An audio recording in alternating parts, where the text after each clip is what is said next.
dagaalyahanno ka tirsan xarakada Al-Shabaab ayaa waxa ay weerareen saldhig ciidamada Kenya ay ku leeyihiin deegaano ka tirsan gobolka Waqooyi Bari ee Kenya gaar ahaan magaalada Mandera.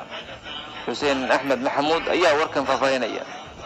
wararka naga soo gaaraya gobolka Waqooyi Bari ee dalka Kenya ayaa waxay sheegayaan in dagaalyahanno ka tirsan Al-Shabaab ay weerar ku qaadeen saldhig ay leeyihiin ciidamada dowladda Kenya. weerarka ayaa waxaa la sheegay inuu yimid kadib markii Al-Shabaab ay weerar dhowr jiha ku qaadeen saldhigga ciidamada Kenya ay ku leeyihiin inta u dhaxaysa degmada Mandera iyo deegaanka Carabiya ee ku yaala halkaas, waxaana dagaalka la isku adeegsaday hubka noocyadiisa kala duwan.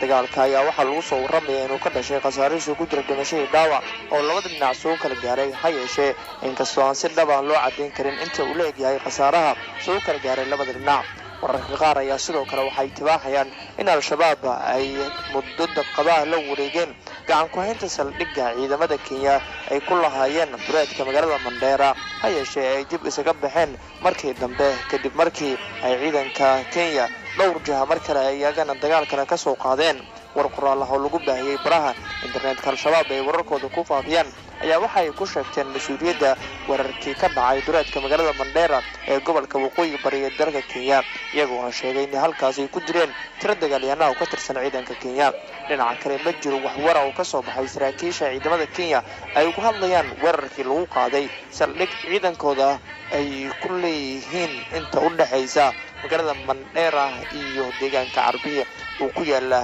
halkaas.